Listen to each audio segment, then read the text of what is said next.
orang sering anggap people power itu berbahaya. Enggak, Filipina people power juga biasa-biasa aja tuh. Nggak seperti Tiananmen segala macam tuh. Jadi Indonesia juga begitu. Jadi kita mau balikkan ini pada fungsi kampus. Nah, pemerintah takut pada orang yang berpikir. Nah, pemerintah, kalau orang yang takut pada orang berpikir, dia nggak punya pikiran sebetulnya kan. Atau dia punya separuh pikiran. Nah, orang yang punya separuh pikiran bukan orang tuh, separuh orang juga tuh. Jadi betul tadi energi kampus ini kita pulihkan, dan Faisal Basri memulai energi itu dengan mengaktifkan semacam great refusal gitu, menolak secara total, yaitu dengan menghimbau satu gerakan moral untuk menguras sisa-sisa tabungan yang ada di bank-bank BUMN. Saya kira itu ide yang sedang dikhawatirkan oleh istana. Kalau saya ngintip-ngintip bisik-bisik di istana itu pada cemas itu. Jangan-jangan ini betul-betul terjadi itu. Jadi kecemasan itu.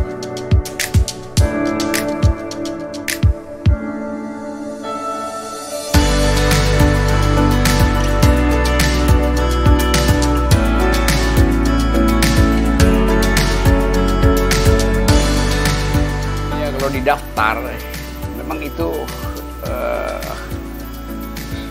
3 jilid mungkin nggak muat itu, daftar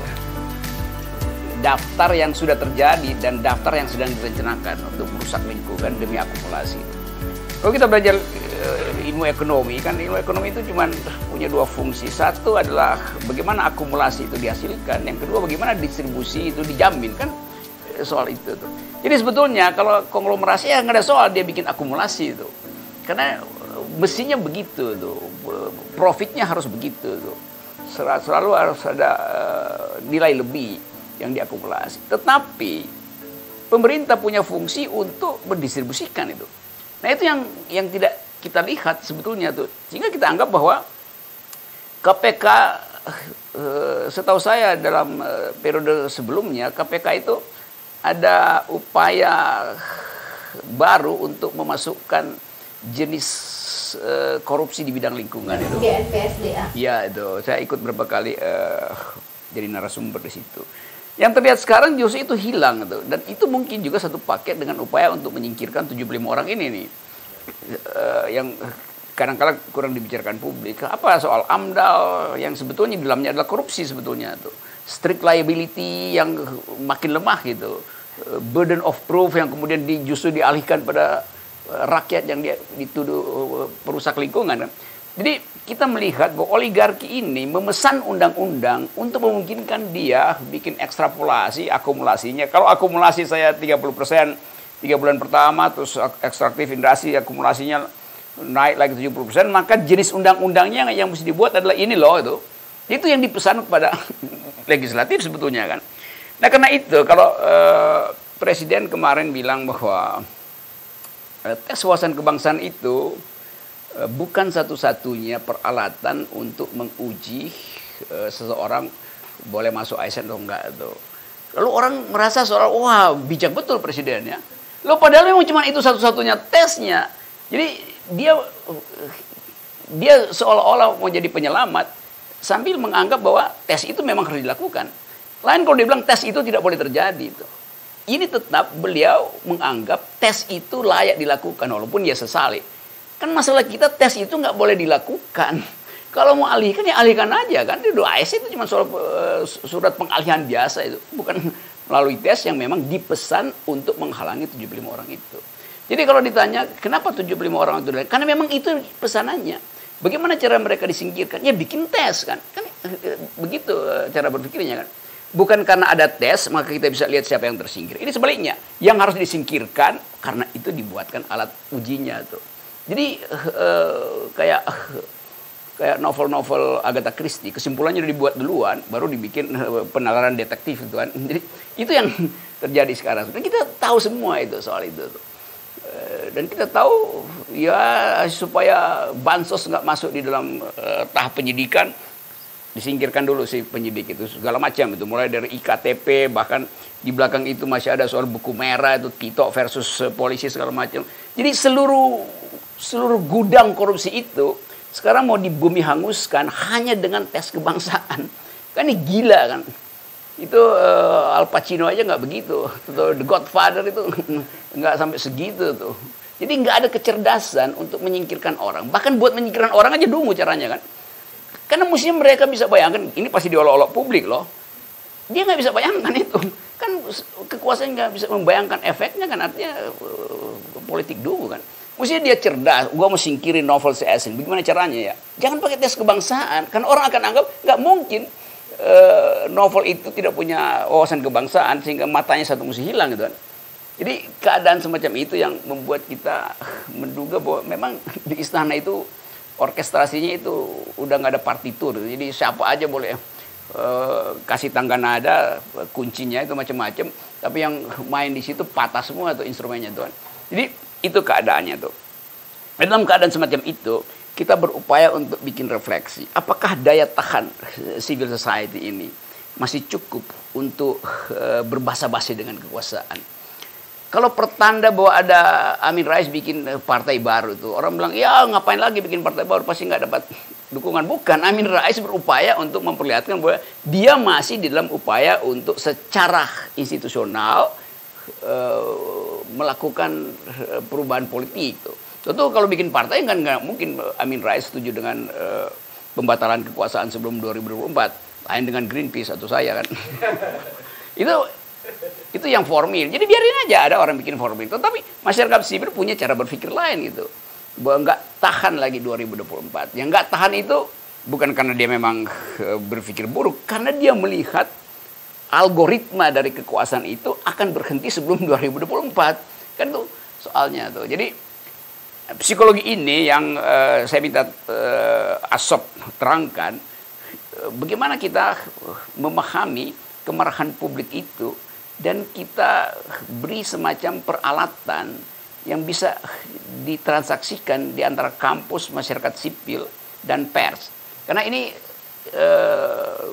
trilogi ini sebetulnya menentukan tuh. Isu itu kalau nggak diangkat oleh pers, itu juga mati tuh. Karena banyak pers yang sekarang tuh makan siangnya sama menteri itu. Jadi dia nggak ngerti bahwa mahasiswa itu makannya di warteg dan harus menghemat. Jadi fungsi pers, beberapa pers, kalau orang bilang pers mayoritas dikuasai oleh pers-pers konvensional, juga nggak benar karena pembaca TV One atau pembaca Kompas, koran-koran konvensional juga makin kurang. Orang membaca percakapan di WA Group, orang mendengarkan podcast segala macam itu kan. Nah ini satu gerakan baru tuh, di mana pemerintah nggak punya kemampuan untuk menghalangi. Sebab kalau ada perusahaan pers, misalnya pemasang iklannya, agen yang mengurus iklan di sebuah televisi itu bisa ditegur supaya jangan pasang iklan karena nanti BUMN nggak kasih lo jatah gitu. Itu bisa. Tapi kalau sosial media itu nggak bisa itu. Karena iklan YouTube itu nggak diatur oleh BUMN atau oleh Menteri Penerangan. Tetapi karena kekuasaan tetap arogan ingin mengendalikan, lalu mulailah tadi undang-undang ITE, terus diam-diam mungkin ada Pegasus yang kita udah punya dari Israel untuk menghack satu kota itu, sehingga percakapan privat pun diamat-amati gitu kan kurang ajar kan, negara mengintip percakapan privat di kamar tidur orang atau di antara kita, itu negara kurang ajar namanya tuh kan. Ada sakit jiwanya tuh mau tahu aja percakapan orang tuh. Wah itu kan percakapan privat, ngapain dipantau dan mesti dilaporkan segala macam. Jadi ini bacaan saya begitu, dan Asop yang lebih mengerti kimia dari susunan kemarahan publik melalui media massa, civil society, dan kampus itu coba kasih semacam amunisi baru lah. Tentu silakan, diralat dulu Mas Rocky, bukan yang paling tahu Mas, iteratif terus, jadi probe, sense, respon. Jadi kita probing, kita sense, kita rasakan apa sih feedback dari tadi 3 elemen tadi, misalnya seperti apa. Kita kan baca juga tuh, kita harus baca terus itu, mundur atau tidak gitu, atau ada progres atau tidak. Kalau saya melihatnya betul tadi pilar-pilar apa ya, pilar-pilar moral, pilar-pilar runtuh gitu ya. Boleh kita bilang mulai runtuh gitu, runtuh in favor ke rezim gitu ya. Dikonsolidasi gitu, media dikonsolidasi. Yang mengkontrol media, yang mengkontrol benak publik gitulah ya, kurang lebih kan begitu kata Chomsky. Terus kampus, universitas gitu, sorry to say, kampus saya juga gitu dulu. Dari mana seharusnya kita tunggu gitu peringatan itu kan, peringatan dan sebenarnya harapan kan harusnya muncul dari situ seruan itu, karena mereka yang dibekali gitu kan, dibekali dengan mensistematisasi pengetahuan menjadi ilmu gitulah ya kurang lebih. Pengetahuan tersebar, jelas tersebar. Kalau pengetahuan jelas tersebar di masyarakat kita gitu ya, itu sudah pasti. Tapi pengetahuan itu, ilmu pengetahuan itu harusnya datang dari kampus tuh, peringatan itu gitu. Itu yang kita tunggu. Seharusnya kan Indonesia ini dengan regresi demokrasi gitu ya, dengan reformasi yang dikorupsi, harusnya kampus cari tahu ada apa ini gitu. Dan kenapa gitu? Kan ini yang harus cari tahu. Kenapa kita diam gitu? Kita nih maksudnya secara agregat, secara kolektif. Dalam artian melenggang itu semua barang-barang tadi yang disebut Leon, disebut Fadila, disebut Hindun. Melenggang dia. CSO ada di situ, berusaha sekuat tenaga lah ya, morat-marit, pontang-panting. Pontang-panting itu, Mas Rocky. Karena kita disajikan dengan berbagai distraksi. Ya boleh kita puji, bagus mainnya gitu, jago mainnya gitu. Gua kasih lu semua dalam waktu yang bersamaan, pusing nggak lu gitu? Ayo. Tadi misalnya coba membahas soal konteks sosial dan lingkungan misalnya. Di saat yang sama kita disajikan, taruhlah yang secara sektoral mungkin akan digarap oleh kawan-kawan yang memang bergerak di situ, lingkungan di situ. Tapi kita tidak seolah-olah tidak diberi kesempatan untuk berargumen, untuk menyampaikan argumen, untuk memperjuangkan argumen gitu ya. Karena kita disajikan, ya udah semua nih gitu. Semua gua kasih dalam satu waktu. Singkat padat gitu. KPK, MK, Undang-Undang Omnibus Law, Minerba, kan rangkaian semua tuh berat gitu. Jadi ada ya saya nggak saya berefleksi ke saya aja ya. Pontang-pantingnya iya gitu. Morat-maritnya ya. Tiap hari ada, tapi ini perkara apa ya? Perkara tertibnya kita juga dalam artian dalam berargumentasi. Apakah kita percaya dengan apa ya? Dengan bagaimana menyusun pengetahuan, dengan bagaimana dengan bagaimana bercakap dengan kekuasaan. Kita berusaha tertib gitu. Tertib itu dalam artian kita lihat ada masalah gitu. Kita lihat ada masalah, bahwa masalahnya menyangkut pihak-pihak oknum-oknum, kita sebutkan juga, tapi kan kita tertib gitu. Tertib. Tapi yang kita lihat feedback dari negara, pemerintah nggak tertib sama sekali gitu. Nggak tertib sama sekali. Jadi boleh dibilang nggak ada code of conduct-nya ini. Bahaya ini, nggak ada code-nya. Kalau misalnya tadi Mas Rocky bilang siapa Al Pacino itu, kan itu yang dia punya code-nya. Dia bisa dipegang karena tenang aja. Memang galak bapak nih gitu kan, tapi dia punya code gitu. Dia punya sesuatu yang dia pegang, integritasnya adalah gitu. Nah sekarang itu yang sayangnya kita nggak lihat. Balik lagi ke pilar-pilar tadi. Kampus dikonsolidasi, boleh dibilang begitu, kurang lebih sederhana aja kalau saya ngelihatnya, peringatannya nggak muncul keras gitu maksudnya. Ini harusnya kan udah level peringatan keras dari kampus, dari akademisi. Kemudian dari media juga. Lantas bagaimana pada saat yang bersamaan kan ruang gerak gitu, ruang gerak masyarakat sipil pun dikurangi luar biasa besar gitu ya. Tadi misalnya Fadila cerita juga kriminalisasi gitu. Yeah. Tanpa aturan ya, mereka ini maksudnya seenaknya aja kan, kurang lebih sewenang-wenang. Sudah sampai level itu, sampai level sewenang-wenang. Ruangnya dipersempit, tapi kemudian sampai juga kita dikesimpulan itu, mau lingkungan kayak mau ekonomi, mau sosial, mau gerakan apapun, kalau ruangnya udah nggak ada, ya sudah gitu. Ya sudah, dalam artian kalau saya membacanya kan memang kita di set jadi mesin aja. Jadi mesin yang akan kerja gitu. mikirnya oke, boleh mikir tapi terbatas lah gitu.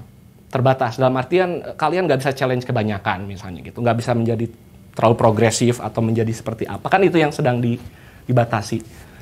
Berpikir pun dibatasi, padahal kalau kita bicara kampus bebas lah gitu. Bebas dalam artian kita tahu, kita cari apa yang ideal gitu kan, kita periksa keadaannya saat ini, ketemu masalahnya, ada pertanyaannya gitu. Ada pertanyaannya gitu. Nah sekarang pertanyaannya pun boleh jadi sudah akan di-set gitu. Nggak usah nanya banyak-banyak deh gitu kan. Nanya aja biar gimana bisa produksi baterai yang banyak gitu. Misalnya gitu. Misalnya seperti itu kan arahnya ke sana. Tapi pada saat yang bersamaan menurut saya kita nggak periksa konteks kita. Kita nggak periksa konteks kita. Oleh karena itu kemarin ada kawan-kawan Jatam, Trend Asia juga ikut, kita bikin sebuah laporan, Bang.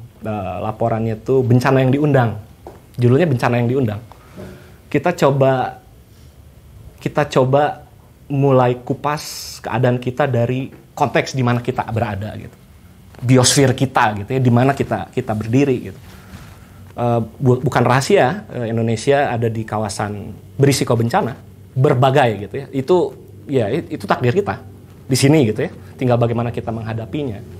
Nah tapi kemudian yang kita temukan, kita overlay itu peta risiko bencana itu dan tersebar di mana-mana, tsunami, gempa, banjir, longsor yang sudah kita lihat semakin intensif sekarang, terutama banjir longsor gitu ya.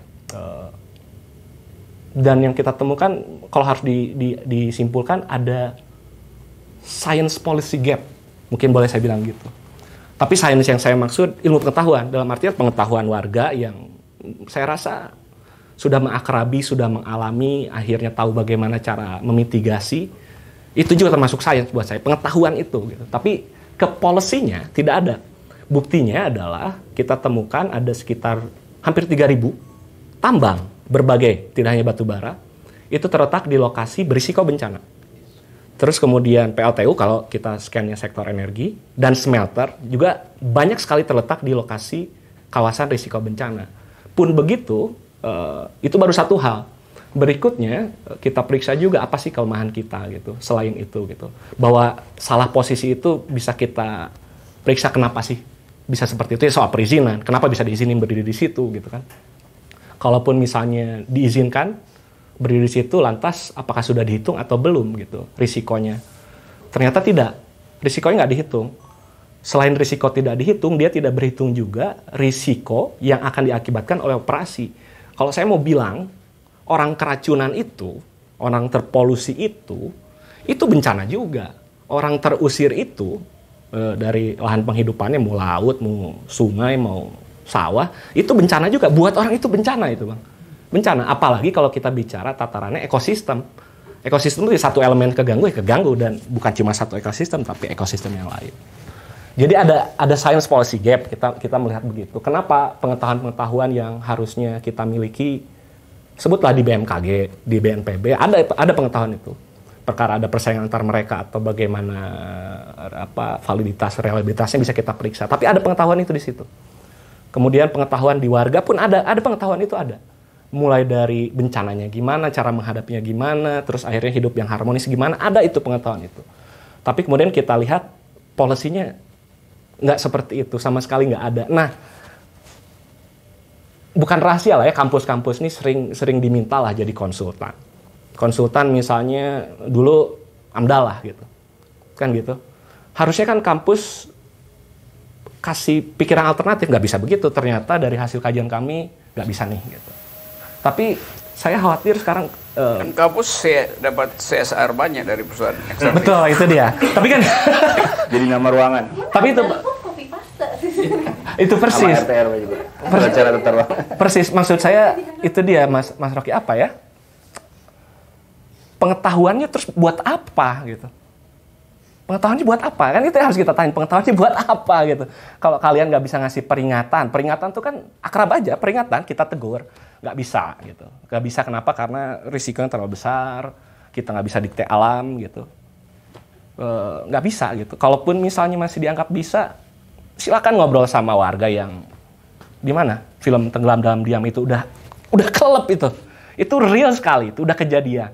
Atau misal udah tinggal atapnya doang. Atau baru beberapa hari terakhir ini Mas Rocky di Antartik sekitar 7 kali Manhattan itu bergnya baru lepas itu. Jadi semakin cepat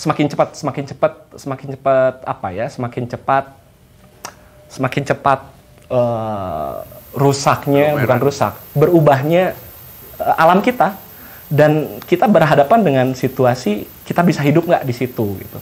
Nah itu diperumit dengan kebijakan yang pemerintah lakukan gitu kan. Perumit itu dalam artian mempersulit, kurang ajar tepat Mas Rocky, tapi lebih dari kurang ajar apa ya ini? Kurang otak iya, tapi maksud saya lu punya pengetahuan resikonya begini, ketahuan casualties-nya berapa, pasti bisa diperkirakan.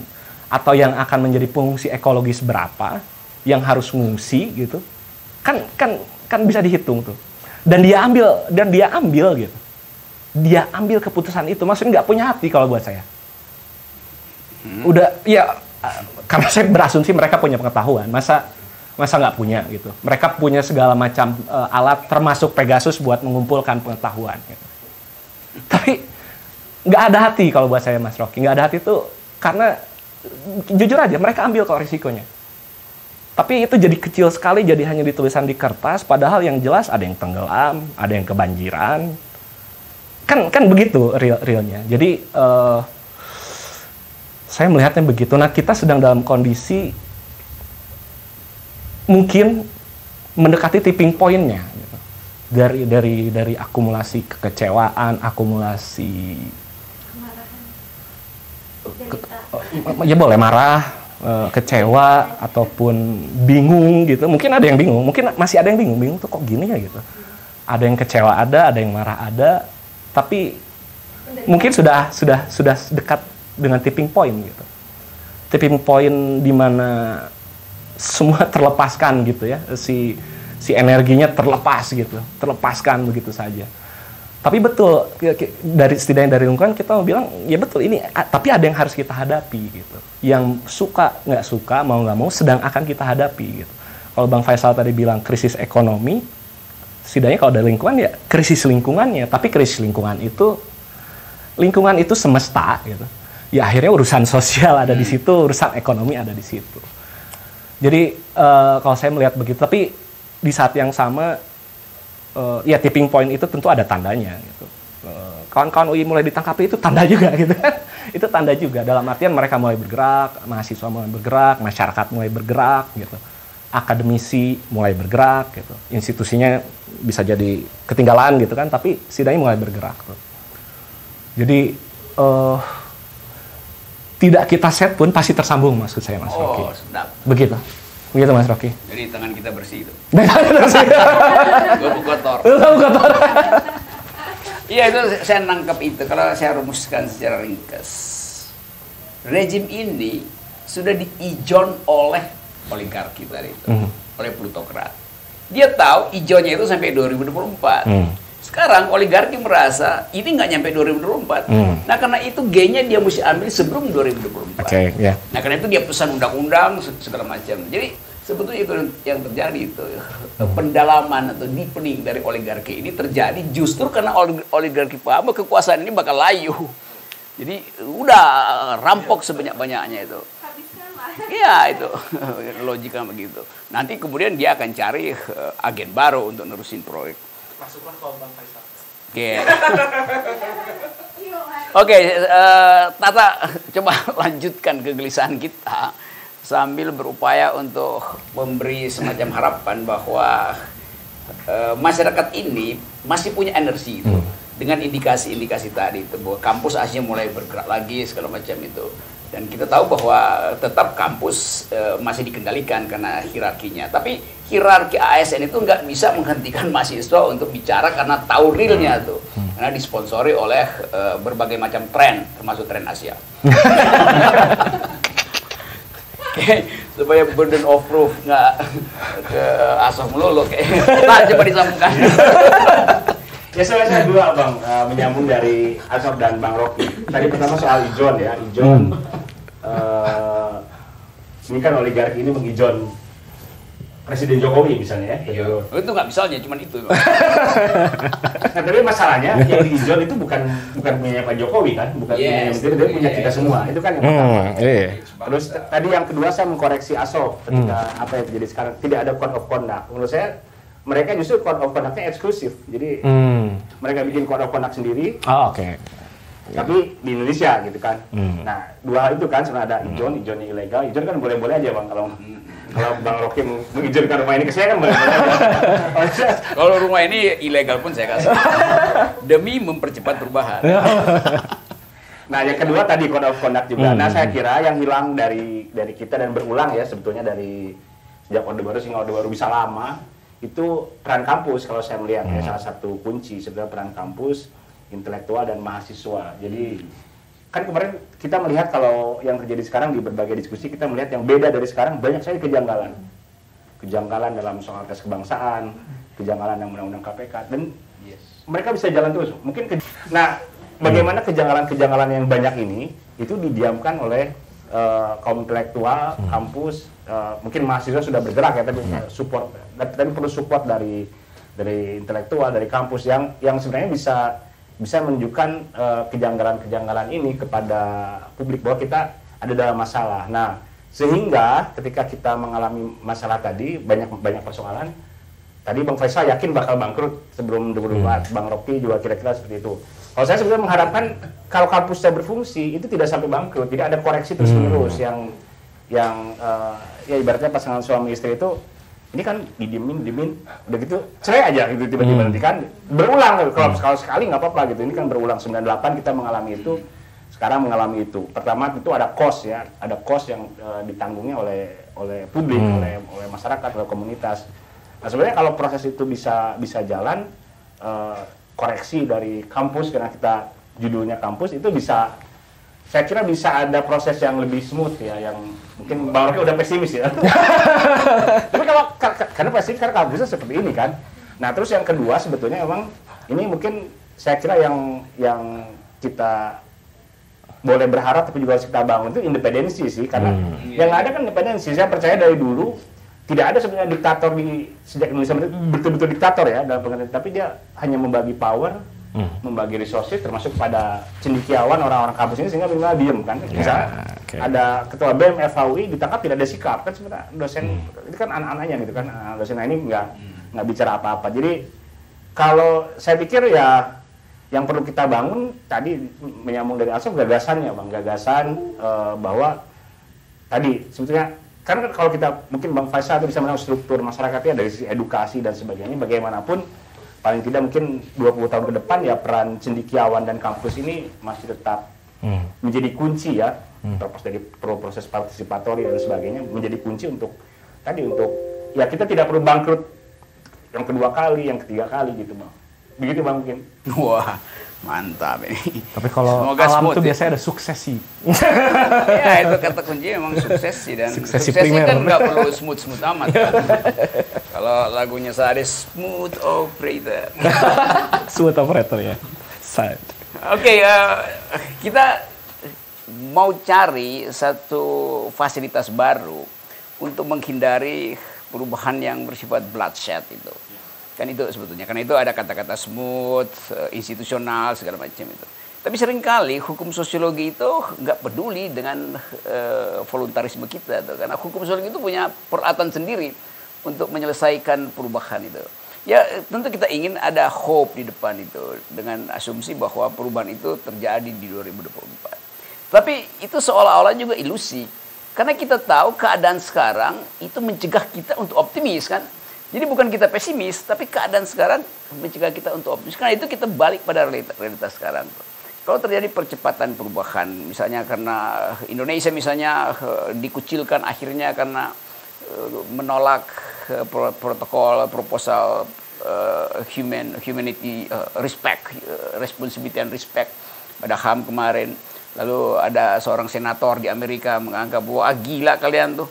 Lalu dia mulai persoalkan soal Papua tuh, lalu aktivis lingkungan tiba-tiba nyampe di situ sama-sama karena ada ekstraktif industri. Itu kan semua yang disebut sebagai event di dalam sejarah tuh. Satu peristiwa yang nggak bisa diduga gitu.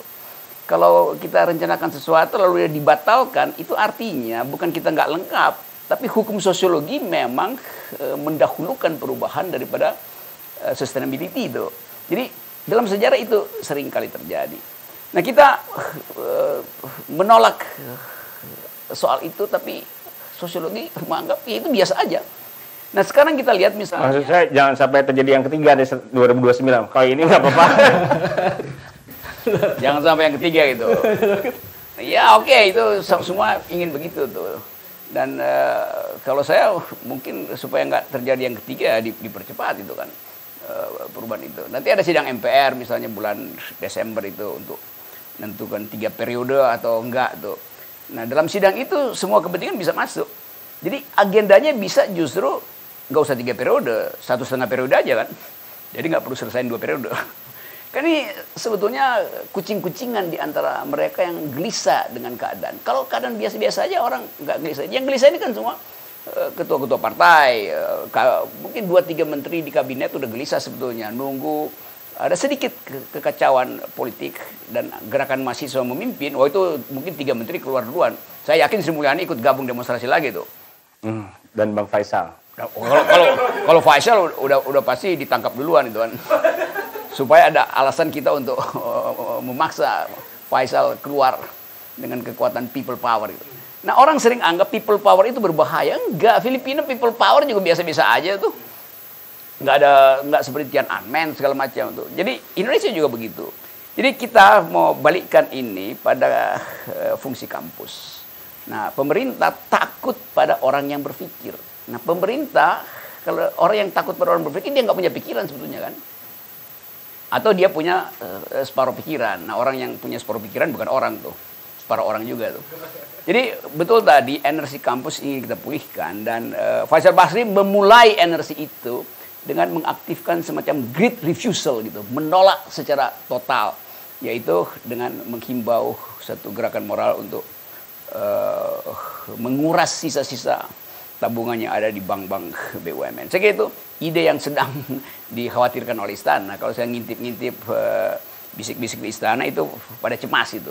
Jangan-jangan ini betul-betul terjadi itu. Jadi kecemasan itu yang hendak kita eksploitir hari ini. Kecemasan istana. Karena itu fungsi intelektual adalah mengeksploitir kecemasan kekuasaan.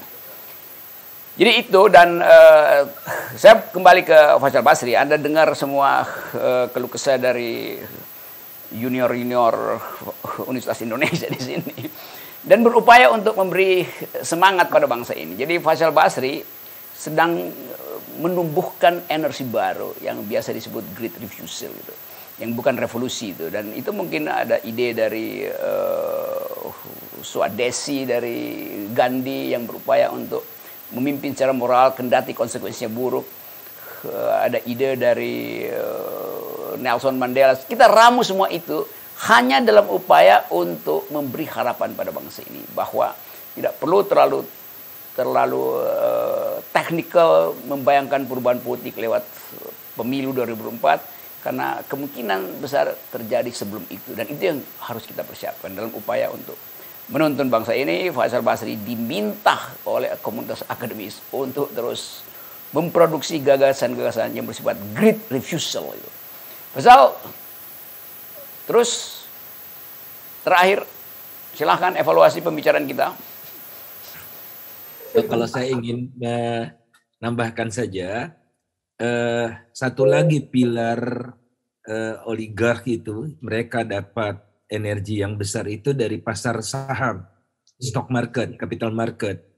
Nah jadi sekarang generasi milenial di Amerika itu pilih-pilih saham. Jadi ideologi mereka memilih saham itu kuat, yakni yang mendukung sustainable development, yang mendukung Green New Deal perusahaan-perusahaannya. Jadi perusahaan-perusahaan yang perusak lingkungan itu mereka jauhi.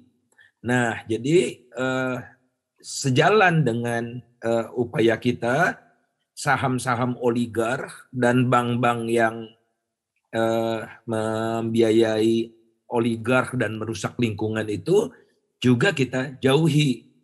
Nah, jadi ujung tombaknya adalah kaum milenial.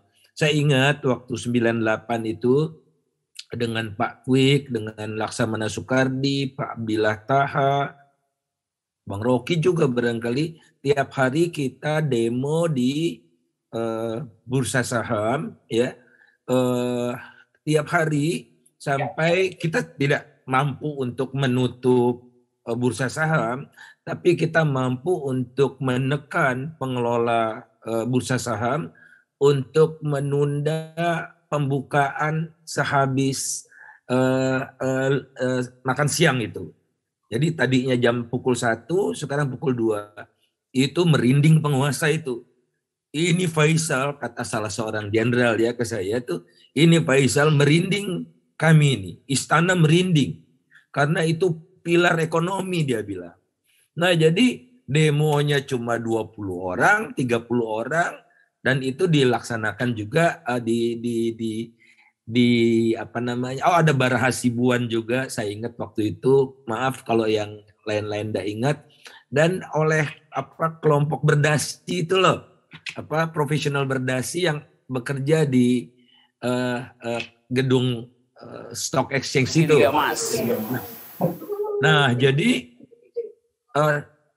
bank dan stock market udah lumpuh kapitalisme itu. Kapitalisme kroni ya, lumpuh kroni kapitalisme itu yang menjadi ujung tombak mereka menguras dana sebesar-besarnya dari rakyat dan dari bank yang itu juga kan yang membuat mereka mereka segar bugar pada masa Orde Baru kan. Ya, teman-teman, saya nggak usah sebut namanya satu-satu deh perusahaannya. Tapi itulah kemampuan mereka untuk menumbuhkan hubungan yang simbiosis antara penguasa dengan pengusaha itu. Nah, pengusahanya memperoleh fasilitas-fasilitas yang didapat dari kekuasaan. Oleh karena itu, saya menjadi sangat optimis. Jadi jangan underestimate kekuatan rakyat yang diam ini. Kemudian yang kedua, sudah muncul perlawanan langsung dari rakyat. Kemarin di Sumatera Utara, rakyat mempertahankan tanahnya yang akan diambil oleh korporasi gitu ya. Jadi rakyat sudah head to head.